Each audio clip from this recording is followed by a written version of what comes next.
For a lot of people in showbiz, especially, 2020 was their worst year of their career between having live shows wiped out and things being weird.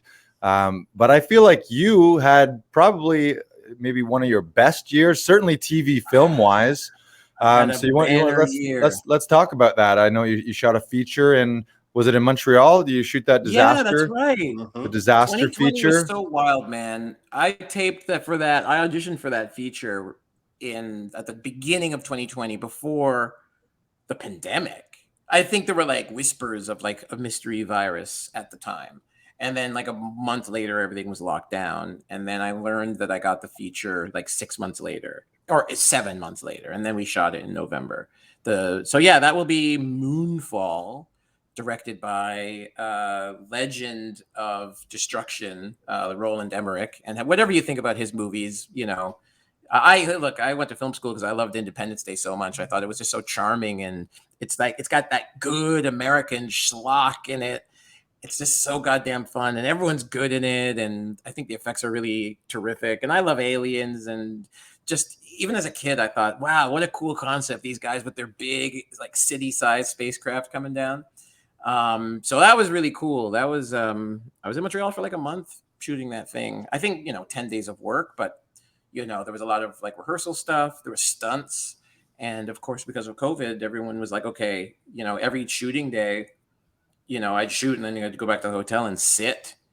And be it. Like I wasn't allowed to do anything else, and that was at the height of the second wave.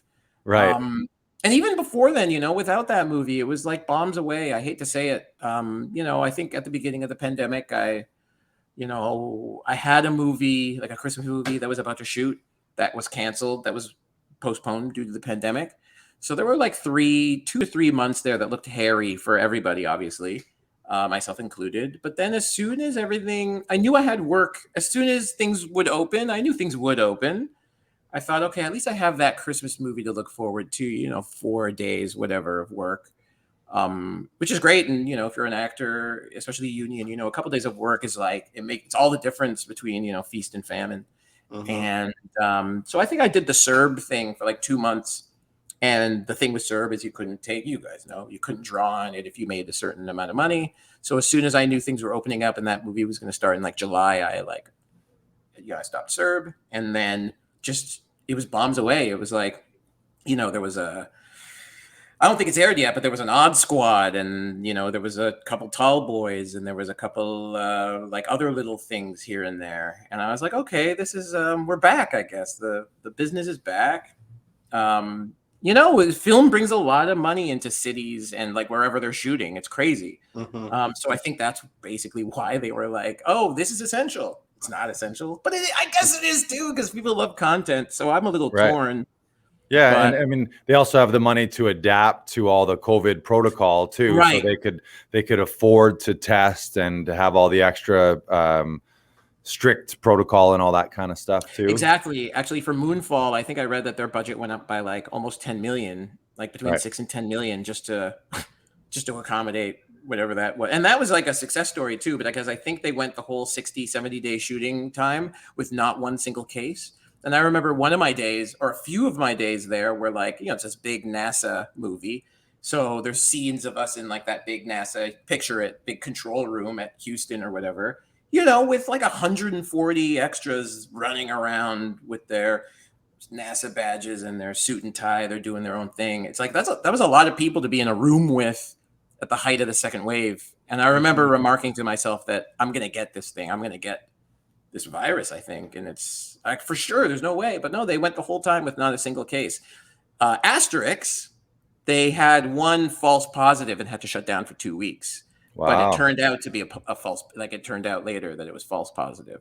So well, the only silver lining to getting it is if you were very lucky, you could be like, I got COVID from Halle fucking Berry. Oh yeah, that's right. The listener, she will be in Halle this movie. Berry COVID. Yeah. Yeah, I can't wait to see this thing. I'm like, look, you have to understand, whenever I get anything, I'm like, oh no, if people are gonna see it and realize that I'm bad. I think I audition well, and I think I am fun to be around, and I think I think I'm cool, not with a capital C. Like I don't think I'm like like the Fonz or anything. But I I certainly think you're that with you a put me capital on. K. You're You cool can, with a capital K. yeah, like Chris. those cigarettes, cool. That brand of Yeah. cigarettes. Yeah, exactly. Because I'm hacking up a lung, and no, I just think that you could put me on a set confidently, and I won't be a crazy person. Right. And I used to work in casting in Montreal, actually, and that really, I don't like giving advice, and I also certainly don't like taking advice. Well, that remains to be seen, actually. But if I could give any advice to anybody who was like trying to break in, and I'd say work at a casting place for a minute and just see, especially the lady that I worked for in Montreal. She was one of the more prominent ones, and it just felt like it really demystified the process for me, if it makes sense. You see what not to do. You see, there's great talent, obviously, and they want to put talent in the room. But if that talent comes with even a little bit of ego, for the most part, really try not to put them in the thing. And yeah, and you got to be cool. It's like, oh, can I put this person on the set with Darren Aronofsky? And if the answer is yes, then yeah, you'll do the thing and be cool. People are always like, oh, let's take pictures. Oh, I got to get a selfie with this guy. And it's like, no, your job is to be there and have moving pictures taken. What do you want pictures taken on your phone for? Later, soon enough, everyone's going to see the pictures somewhere, in the way that they'll look the best on the big screen or on the small screen or what have you. Right. Anyway. Yeah, I'm sure you're a pleasure to be around on set. We love having you here in the studio as well.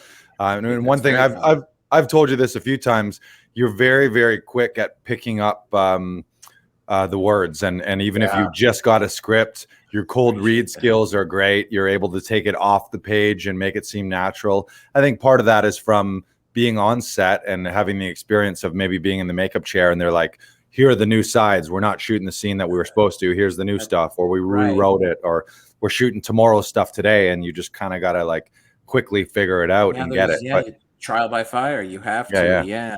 But it's also, I think, as stand-ups too, we all kind of, it's easier to maybe, it's fight or flight, truly, where it's like, I got to do this. I got to win this in the few seconds that I have. I love, oh my God, I missed in-person auditions for that reason, actually.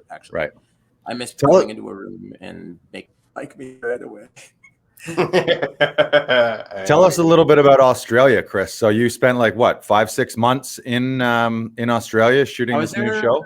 All told, I was there for just over 4 months. And yeah, it was one of those other things. Again, like it was a Hail Mary audition. You get a couple of those a year, truly, where it's like, wow, wouldn't this be good to get? And I couldn't believe it. Yeah, Moonfall, and then this. And I don't know what was going on with the gods, or what I was looking like, or I don't know what was happening. I was auditioning really well, I guess. Who knows?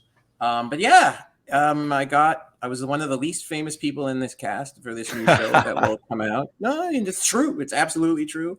But in terms of the main cast, Melissa McCarthy and her husband produced this comedy series, limited series for Netflix. It will be called God's Favorite Idiot.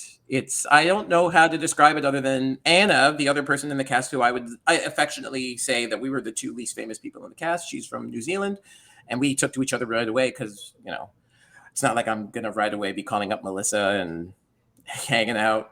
She had her husband and her family there, and she was lovely, obviously. They were all lovely and great heroes. But the two of us would talk about how just incredible it was what are we doing here? Very strange, but lovely. I couldn't believe it. Any interesting Australia experiences, or was it kind of also COVID lockdown? So it was on set and then nothing. It became COVID lockdown toward the end, like literally like right before I was going to come home, like 2 weeks before I was going to come home, things started locking down. But for the most part, no, it was like no masks. And everyone said, like it was a year of wearing masks for me at that point. And I got there and I thought, wow, it's going to be really hard to forget my mask. No, it took like a day. I was there for a day. It was summer because it was February here. It was February everywhere, I guess. Summer there. It was February here. But oddly, get this, it was Tuesday the whole time I was in Australia. That's fucked up. That's what they don't tell you. This is upside down. But I remember thinking like, wow, it's summer all of a sudden. And just, no, the mask came off and I would forget it. And there were like a couple weeks, there were a few times where like there were like little scares, like there was a case in Brisbane or a case in Byron Bay. And like for the weekend or for like 5 days, they'd like not lock down, but they'd be like masks. But then they'd squash the cases and then everything would go away. The worst it was literally I'd hear in Melbourne and Victoria, that state, they'd lock down for a bit. Right. But I never made it out there. But that's apparently a really good comedy place. But in terms of experiences, I learned how to surf. I'm trying to let everyone know, if you want to take me surfing, I know the fundamentals now. And, I'm not good at reading the surf, but I know how to stand up on the board, which I'm really proud of, and I'm going to keep going with it. If I ever move to a place, it better have an ocean to surf on.